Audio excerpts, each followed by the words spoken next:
love the chase and the hunt, and I set the pace when I'm running. Welcome to another edition of Baseball Lifer. Today we are going to discuss a topic. I received a lengthy video today from a parent in the Midwest, and they wanted to ask my opinion on what to avoid as a parent. Where are the potential pitfalls? I thought this would make a good video for me to spend some time on because it's a topic that I get asked a great deal about, and we're in the off season, and I want to kind of embrace this question and kind of give you some thoughts and tips. Before I get started, my name is Walter Beede, Baseball Lifer here on YouTube. On Twitter and TikTok, it's Baseball Lifer 11. So I'm going to encourage you to do two things if you can right off the top. One is hit the subscribe button. It doesn't take but 2 seconds. It's free. Not going to hurt you in any way. Just hit the subscribe button. Also, give us a thumbs up. Like us. Make sure you're telling people that when you showed up to watch this, that you thought it was helpful or beneficial, and let them know by leaving a thumbs up. It helps grow the channel. So we're going to talk about, and I'm going to be talking to you as a parent, and I'm going to tell you the mistakes that I made. And I've seen my sons go from little league, and in one particular case, my youngest son go to the big leagues, but both my boys playing in college, and some of the mistakes that I made. And the first number one thing that we're going to talk about is enjoying the journey. Don't worry about the destination. So by that, I want you to understand that when most parents enter the world of youth sports, youth baseball, particularly for our discussion, they're so concerned with missing out, and they're thinking about all the higher levels and making sure they have the best competition and they have the best trainers and all the lessons, and they get all the gadgets and gadgets. And none of that matters, because for the vast majority of children that play youth sports, they're not going to play beyond high school. They're not going to play professionally. So the first tip is to enjoy that journey. It teaches children so much. There's so much correlation specifically between baseball and life, ups and downs, how to be part of a team, how to get yourself engaged for the better of the collective group as opposed to just the individual. But most importantly, it's talking and dealing about failure. Baseball, someone has to fail in order for the other to succeed. A pitcher throws, if he gets a swing and miss, he succeeded, the pitcher failed. That's a form of learning. Failure in baseball, failure in life, they both equate to learning. So tip number one, enjoy the journey. Don't worry about the destination. Hopefully, destination is going to come, and hopefully they're going to have enjoyable experiences in all facets of their childhood. Tip number two, don't become engaged within the competitive environment at a youth sporting event. By that, I mean this. Don't yell at umpires. Don't yell at opposing families. Don't yell at opposing players.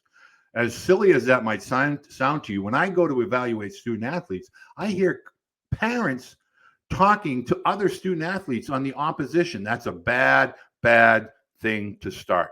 Your son watches how you engage, and that becomes part of the fabric of who they are, not only as an athlete, but as a competitor. It's important to understand some things are out of our control. Umpires are going to make mistakes. Coaches are going to make mistakes. Athletes are going to make mistakes. Don't be the parent of the pitcher who yells at the shortstop when the shortstop makes an error or the outfielder doesn't catch a ball. Do not become an active participant. Be a fan. Be a part of your son or your child's involvement within that moment of sport, regardless of the sport. If it's baseball, don't get competitive. It's very easy, I know, because I was a competitive player, a competitive coach, and early in my son's career, and it wasn't until he got to college where I just started to get myself into the outfield and watch and be a spectator. Tip number three, and this is one of the most important ones that I discuss with parents all the time. There is a time and a place to have a discussion with your student athlete about a competitive environment. First of all, we don't need to be part of a student athlete's practice. We shouldn't be there. There's no need for that. If you want to sit in your car and enjoy watching, that's fine. But we don't want to critique a practice. A coach is going to conduct a practice. Don't be a coach in the car after a practice. My advice, don't go to a practice. Drop off, get somebody to give your student athlete a ride, but don't be a participant in practice. Be a spectator. Now, the next topic on that is how to speak to your student athlete after a competitive event. First of all athletes need time to decompress, but it's very important at younger ages, specifically those ages between 6 and say 14, right before the start of high school, to understand two important dynamics of sport. One, there will be winners, there will be losers. Winners execute. Don't be the loser that makes an excuse. Don't talk about equipment. Don't talk about umpires. Don't talk about the weather. Both teams compete in the same environment, on the same platform, with the same umpires, with the same equipment. It's equal to both sides. There will be winners and losers. Make sure your sons and daughters know that if you win like you're going to lose in the future. And if you lose like you're going to win in the future. Easier said than done. But the last thing that we want to begin to take on is the role of coach, umpire, dad. We want to just be dad. We have to be, most importantly, a parent first. I'll digress quickly to tell you a story. My son, Tyler, was in arguably one of the biggest Little League games of his life. It was an all-star event, and he was facing a pitcher that was throwing extremely hard at 12 years old, arguably one of the best pitchers in the area. And the team was losing by 3 runs with the bases loaded. Yep, you guessed it. He did hit a home run, and the team did go on to win. But the first pitch raced into the catcher's mitt, and he watched it. And all of a sudden, in the whole crowd, you could hear, "You got to swing the bat." That knucklehead was me. And I didn't realize it until somebody played back a video of the home run. But before the home run was hit, here I am screaming, and I could see my son's face tighten up. Bad moment as a parent. I have apologized to my son 100 times since then and told him, whatever you do, please forgive me for that embarrassing moment. I was wrong. In a competitive environment, your student athlete, he's nervous, he's scared, he's all of those things all at once. He's excited, there's adrenaline. He hears the crowd, he sees the crowd. He has teammates he doesn't want to let down. He has family and friends.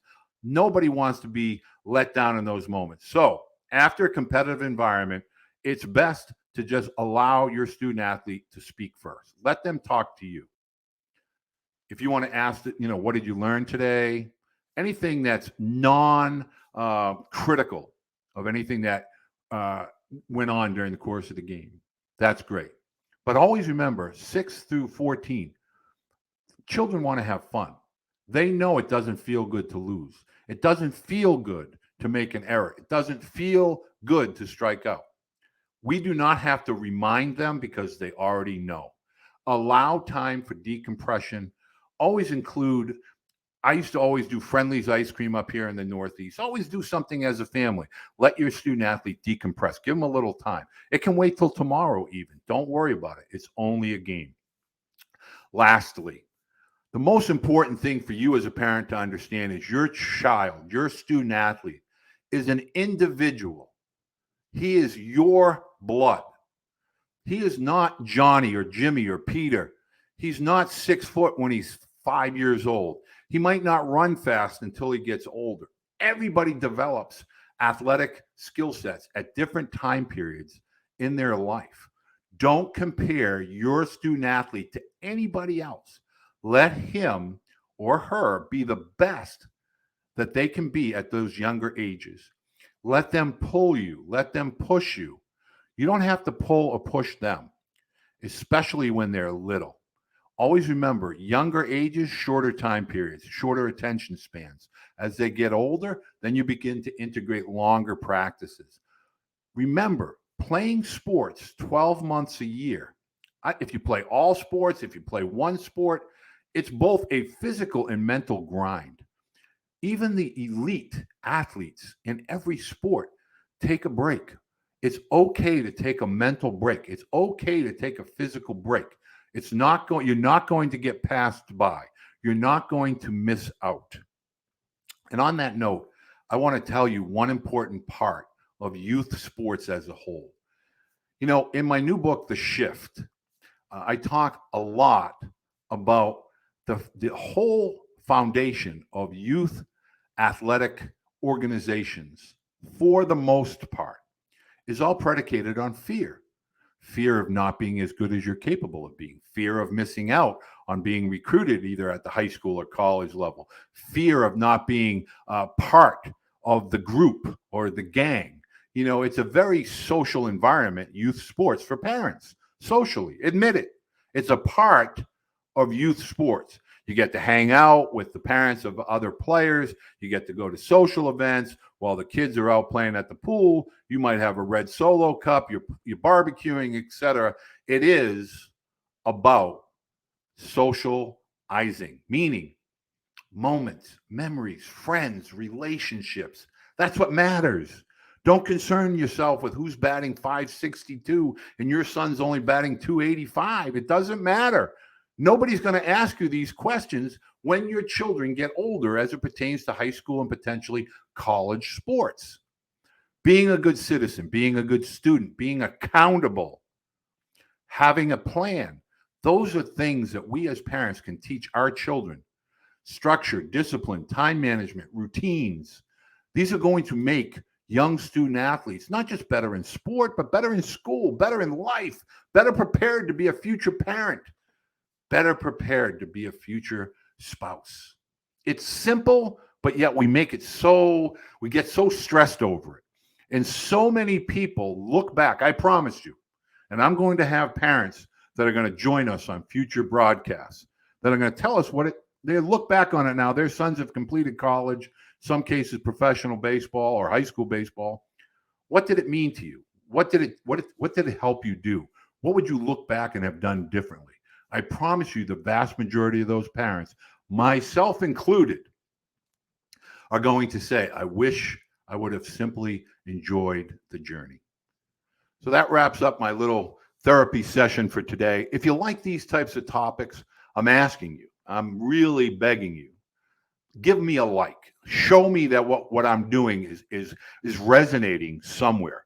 Subscribe. You know, when I do these analytics and these algorithms, you know, I see that a lot of people watch the videos, but they're not subscribing. So if you could subscribe, like, and hit that little bell that notifies you when I make one of these long-winded videos, it would help me. If you have a question, you have a concern, put it down below. You want to reach me on Twitter or TikTok, BaseballLifer11, send me an email right here through YouTube. Until next time, send me your questions. I'll give you the answers for as long as you keep sending.